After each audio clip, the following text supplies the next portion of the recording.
Hello and welcome back to Unmasking the Trans Movement with John Euler. I'm your host, Brad Wilder. Today on the show, we're going to head out with John Euler and Ute Heggen, who returns after a little bit of a sabbatical, a little bit of a chance to regroup and re-energize. But Ute today comes with some very interesting information. Let's bring them both into the program right now. Great to have you both back on the show. We're going to discuss trans or cross-dressers. That's a great question. Are they trans or are they cross-dressers? Some might look at it as though they're both. Some might look, I guess what I'm trying to get at is it's almost like the sexual deviation of it all depicts where they fall in line there. So you ex-wives, ex-trans widow or trans widows, are putting together some data that's going to be very revealing about trans and obviously cross-dressing. Great to have you both. John, I'll let you kind of run with it from here. There's a lot to get to today in the show, and we're going to talk a little bit about a couple of the individuals that are part of the bigger picture, which again involves the DSM-5 and somebody that you guys continually challenge on a daily basis online. So, John, let's jump right in. Brad, thank you, and it's a pleasure to have you back. And what a neat opportunity to dive into some cutting-edge research that you are doing when it comes to social science research, when it comes to researching people. You have one of two ways to do things, and you are doing very much a qualitative study and quantitative, and it's very cutting edge, and it is stirring the pot for those that have tried to capture a narrative, and what, in my estimation and our estimation, is a very dangerous narrative, actually a couple of narratives, that the men that end up leaving their families because they're deviant, they're just sensitive guys. They may be minor attracted persons. That is a misnomer, by the way. Those are pedophiles. And you have decided from your own experience to begin to collect data by virtue of surveys, which is a very legitimate way of collecting data. And you have put together a questionnaire that you are receiving good information from other wives that were betrayed by equally deviant men, and you're collecting data on the impact, the fallout that this has had and what they've encountered. So, Ute, welcome back. And we're going to get into this research, and it stirred the pot because you've heard from a couple of noteworthy researchers that may not be too keen on you heading down this certain path because you may be unmasking some very uncomfortable information for them. Right. Well, the truth is, we have other malpractice histories such as thalidomide, lobotomies, and diethylstilbestrol, all of which disproportionately affected women. And what I'm saying is the so-called sexologists, PhDs, who are professors at institutions who have some kind of specialty in sex and identity, they, first of all, have been running their train down the track for about 40 years now, taking over from people who are known to be disreputable, such as Alfred Kinsey and John Money, not to mention Volkmar Sigush. And there's just too much pollution of their work with ideas of the children don't need to have an age of consent. Right. And we're even seeing stuff with this new Sound of Freedom movie where there was a writer who criticized the movie and said it's all conspiracy. And, this is the movie revealing child sex trafficking, which is much more rampant than anyone ever thought or the public was aware. And this writer who was published in the Washington Post and Bloomberg Bloomberg News is getting reactions because this guy, whose name I can't remember, has written for Prostasia, which is... Describe for our audience, we did have Aaron Holmes on. We did an expose on Prostasia. But talk about Prostasia, and then one of the sexologists. It's very interesting in my mind. I don't care how objective somebody wants to be. It really does matter their background and why they chose their subject matter to become an expert in. And it raises questions in my mind why any man would want to be a sexologist. That is a legitimate question to ask. So one of these male sexologists that have gained a degree of notoriety was on the board of Prostasia, and you indicated was on the board of NAMBLA. So let's go ahead and talk briefly about him, because he couldn't help himself. When you announced that you were starting to collect this data, Dr. James Cantor couldn't help himself, and he tried to demean the work that you're doing. Right. Yes. He was on a Wider Lens YouTube channel doing some kind of interview about himself, and I think trying to excuse some inexcusable things, such as connections with, I believe, both Prostasia and NAMBLA, which is the North American Man-Boy Love Association. That's right, the pedophile organization. Right, and so what he said on this interview on A Wider Lens recently was that, he just didn't know that he had been listed as an associate of this organization. And he didn't realize, he implied, but, he didn't offer any kind of proof or anything. But he implied that, they said, we're this sex research organization and you're a sexologist and we'd like to have you listed as an associate for our organization.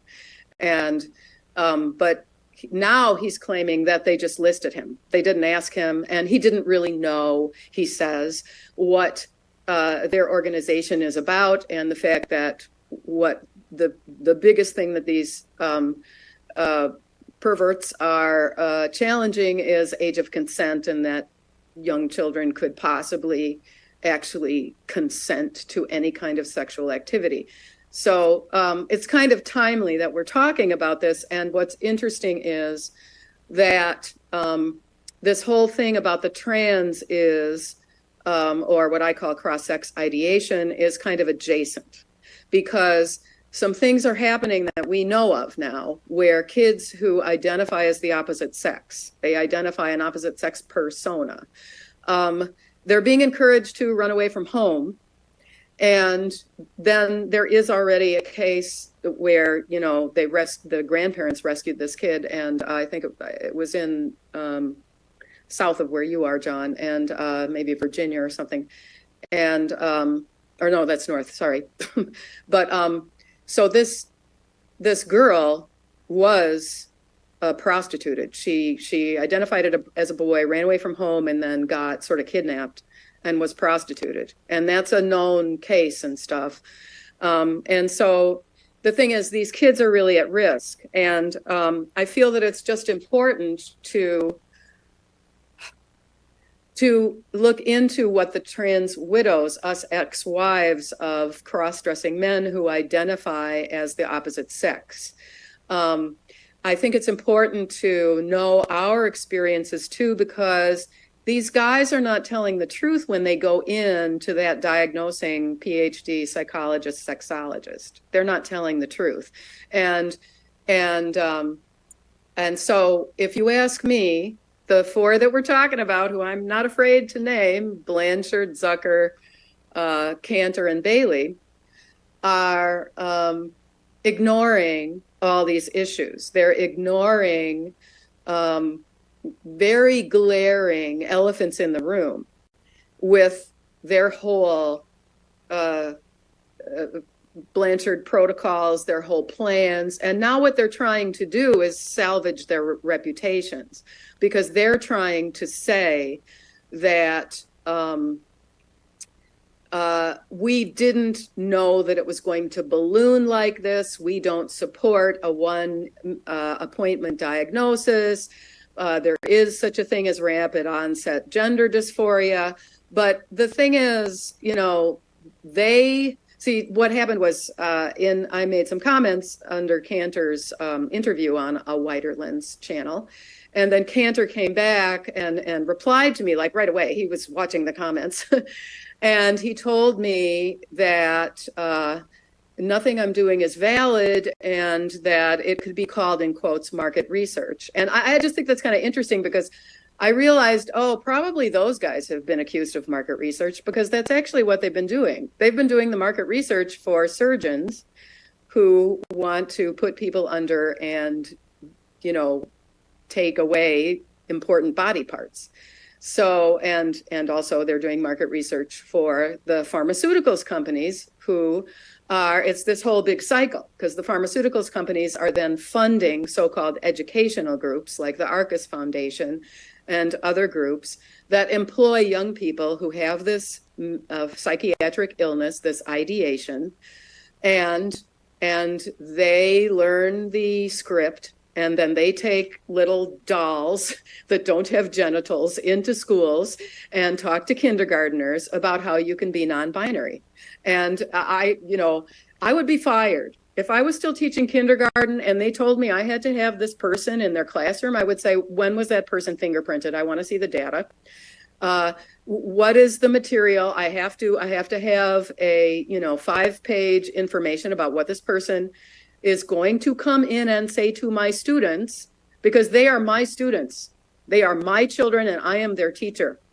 And see, this is the clever way that the pharmaceuticals companies and people like Martina Rothblatt and Jennifer Pritzker and Rachel Levine, who are all men, who claim to be women, who all have ex-wives.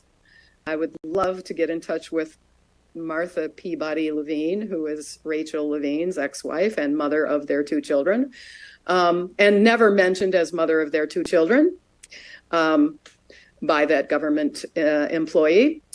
So there you are. I feel like I didn't quite. Yeah, go ahead. And Ute, how this pertains is there's been a narrative allowed to be created by these guys, the guys that are flaking on, abdicating on, walking away from their marital vows, and they get into deviance, they get into pornography, and pornography speeds up or supercharges the process of deviance, and it opens a doorway into all sorts of stuff. And they've been able to capture a narrative along with the help of these different sexologists that paints these guys as sensitive men that need our support, when the reality is behind the scenes, like we've seen with Sam Brinton, he's stealing women's underwear under the compliments of stealing their luggage. We've seen with Leah Thomas with his other social media, that guy that has cheated women out of the records for swimming in Penn State. And the reality is they have a dark malevolence toward women. He has an entire site that has very vile stuff because pornography creates a malevolence towards women. So as you had been on our program, we recommend people go back and listen to those previous episodes, Ute, because you set the stage for you described your own situation, and now you've begun reaching out because you hear from a lot of these trans widows, women that have been betrayed, the fallout that it takes, that it has on these families. We've had Tracy Shannon on. We're going to be doing a support group starting in a number of weeks where trans widows can come and learn information and feel supported and ask questions. But what you decided to do is you wanted to collect information that has been overlooked and really suppressed, quite frankly. So we're going to talk about now, and we're even going to start by saying, if this really resonates with someone with an ex-wife that has been betrayed, that you are very interested in collecting more information from additional trans widows. There is a survey that you have that you're going to read from now. We're going to go through these different questions because the information, the data that you are finding is very, very compelling. We all knew it intuitively, but now you're finding the data. So describe where people, as you're going to go through your survey, describe where they can gain access. They certainly can reach out to us and we'll pass their name along to you, or they can go directly to you. How do they access the survey that you're going to begin to read from? Yes, I have a WordPress blog, which is called, all one word, it's a bit of a mouthful, but it's Ute Heggen grasswidow.wordpress.com. My name is there, and UTEHEGGEN GRASS and then widow, all one word, .wordpress.com. And the survey is posted there, and I also post links to my YouTube channel, which is named 4 separate words, Trans Widow Ute Heggen. And what I've done is I have gone in the comments under other YouTube interviews with trans widows, and every once in a while a comment will say, I went through this, thank you so much for speaking out. And then I will reply to them and say, you can come to my WordPress and participate in this survey, because we are simply called disgruntled ex-wives, and sometimes I don't know how old anybody is, or if it's every once in a while I get a troll saying that I should go kill myself and the method that I should use, and they say that I'm ugly and old, I'm like a witch, and that it's just like the rage that is right at the surface with revealing these guys shows how out of control they are. There you go. And it shows that you are right over the target, because they've been able to, with the help of those different male sexologists, they've been able to capture the narrative, paint these guys as very sensitive guys, therefore in need of support. We need to let them onto female sports teams. We need to let them into female prisons, into rape shelters. But the reality is they are nothing other than sexual deviants that have gotten away with creating a false narrative. So, Ute, let's get into your survey. No doubt we'll have to take a break for part 2 because of time constraints. And so let's just start going through this and share with us what you have found thus far, because people need to know the reality of the fallout from these selfish, sex or porn saturated, sexually deviant men who wear women's underwear and drag, that demand access into the private spaces of women and children. Yes. So my survey is called 20 Questions to Ask a Trans Widow. And I have really, carefully worked and reworked the questions to include all of the relevant information. And what's so interesting is you would think that the way we feel, that we feel so betrayed and in grief and also angry, and you would think that we would just go check. Yes, I had all of those things, but no. The women are being so honest. They're saying, no, I never had sexual coercion, if they didn't have that. They're saying, no, he actually did pay child support, if he did, in the rare case, pay child support. So it's, I want to really speak about the veracity of what I'm collecting, right? And it is also from interviews like Tracy Shannon's interview with you, with Aaron Brewer, and with Benjamin Boyce. And so I've about half now are ones who answered all of my questions. And the other half are women that I at least have answers on 3 significant things. And so there's going to be underreporting on some of it. Eventually, if I get, 200 or so trans widows answering my 20 questions, then I will take out the ones that I observed from interviews. Because everybody's going under a pen name. It's too dangerous to put yourself out there and say, oh, this is my email and this is my address and you can send me and so on and so forth. So anyway, so I felt that this was kind of important because the first question is, was his cross-dressing a revelation or a discovery? The reason I feel that that's very important is because, like me, it was a discovery. I had basically two discoveries because he detransitioned and I was, I thought we were having a traditional marriage again for over 2 years. And then I discovered he was on estrogen again. Now, of course, both times he was doing things secretively where I didn't know what he was, where he was. I didn't know what he was doing. And it was with the collusion of someone who calls themselves a mental health practitioner.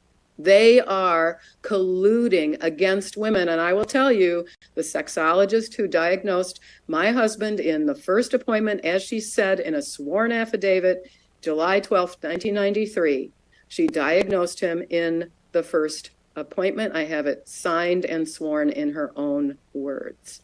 Now, that was 1993. So way back in 1993, they are doing the one appointment diagnosis. No exploration of his abuse or anything that happened to him as a child, the fact that he had sisters that were favored, all kind of things like that.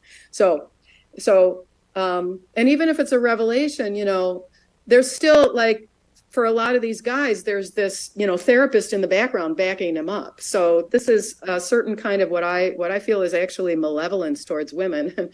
In my case, it was a woman who was participating in this. So for 18 of us, it was a discovery. For 20 of us, it was his revelation. And a lot of times he's really full blown at that point. And he says, well, there's two different things. He might say, I just need to do this on the weekends. It relaxes me. Right. Or, something like that. Right. And often then he's, saying, oh, it's just this very low, I don't need to do this that often. And then if you say, look, I don't want to be in this marriage, you're not sexy to me anymore, then you get blamed for ending the marriage. But then unknown is 7, because in those certain interviews, it wasn't clear to me whether it was a discovery or a revelation. But even so, I feel that, it's significant. And then number 2 is, did he tell you it's under control, not so frequent, and then it escalated out of control? Yes, for 23 of us. So just a little over half of the 45 of us said he wanted to negotiate some kind of, exclusion from his marital vows and be able to go out or be able. That's a very polite way of saying he wants to run around on you. I don't. You're being awfully kind. Right. No, that's right. I am the daughter of my mother, who was Norwegian. So, but this is the thing. This is what I'm demonstrating, is that we are very honest. We are not trying to exaggerate, which we are accused of all the time. Number 3, did he select a therapist, and did that therapist or he claim the marriage is now a lesbian relationship? I have that confirmed for 11 of us. I didn't think of, I feel like with some of these questions, I should have made a category of unknown so that we just, it still could be bigger. But, I'm just, I was trained, I took, in my special ed training and stuff and my education training, I had to do a study and collect data and all this kind of stuff. And I just want to say something about the questions. Because I one time said to a PhD psychologist, because I didn't like what he was telling us special ed teachers. I said, he was quoting some study that I really objected to the way they went into the classroom and interfered and stuff like that. I didn't think it was good. And I said, yeah, but you've got this results of this fancy study and University of Wisconsin and all this stuff, but how do you know you're asking the right questions? I stopped him in his tracks. And I said, you know who taught me that? A rabbi. Because with biblical analysis, you need to put it in context and ask the right questions. So, okay. So, did he put money in a secret account or other venue and spend it on wardrobe, makeup, electrolysis, and etc.? Did he incur credit card debt for his spending? So this is the profligacy. Yes, for 15 of us. Right. And which shows you right there how accurate this assessment is, how reliable, right? Reliability and validity. That would have been the perfect opportunity for all the wives, anybody that's going to respond. As you said, we have underreporting, so to speak, man. If I'm an angry spouse from this deviant guy that walked out on me or wanted to have it both ways, that would be an easy one because I would have assumed it actually was higher.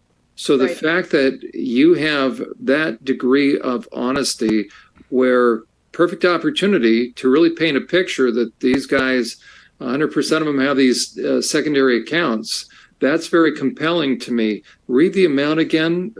15 out of 45 of us, so that's 1/3. See, I would have thought it would have been higher.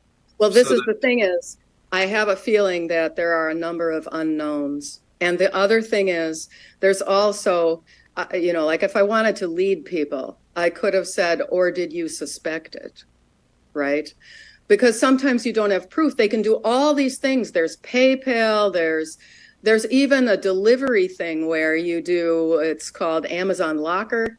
You can get it delivered to, a UPS store or something like that. So there's all these very secretive Second Life. It's really very similar. I know a woman whose husband, she found out, had been a bigamist. He had a second family. And all of a sudden he shows up with a son who is the same age as one of their children.